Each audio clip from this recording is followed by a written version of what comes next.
I'd have no shot at being her employee because all the employees in the Jade Chamber are female. Maybe I could be one of those guardsmen who stand outside with the spear all day though. Someone give me a white tassel for the interview. Her reasoning capabilities are extremely strong. She's also a fair and understanding person, although it does seem like she has a tendency to overthink certain things. She really thinks outside the box, so it'd be fun and interesting to see what kind of wacky ideas she would come up with. She's friendly and amazing at her craft too. He's competent at pretty much everything he does, and he has a good sense of morals.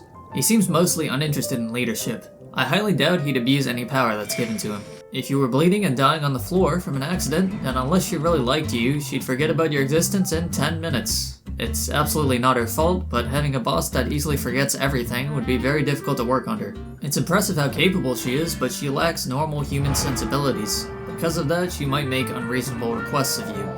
Once she gets more familiar with the human world though, she'd probably be great. You'd respect how efficient she is at her work. She's a kind person but tends to distance herself from others. That would make it difficult to get a hold of her if you needed advice from her with something.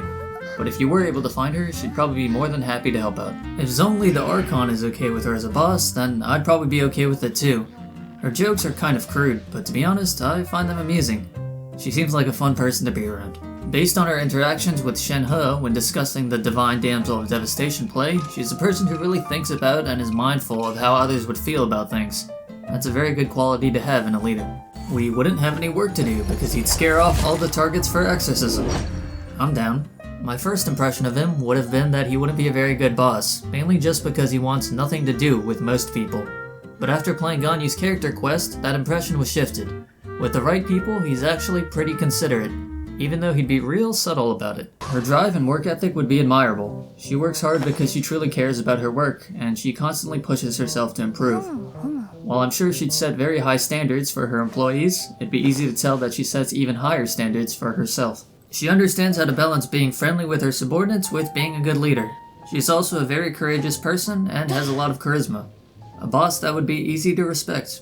He has thousands of years of wisdom and experience. He's probably dealt with every type of situation imaginable, so he's really reliable.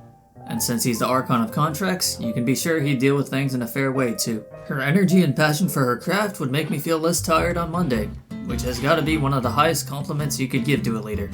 She's also very kind and non-judgmental.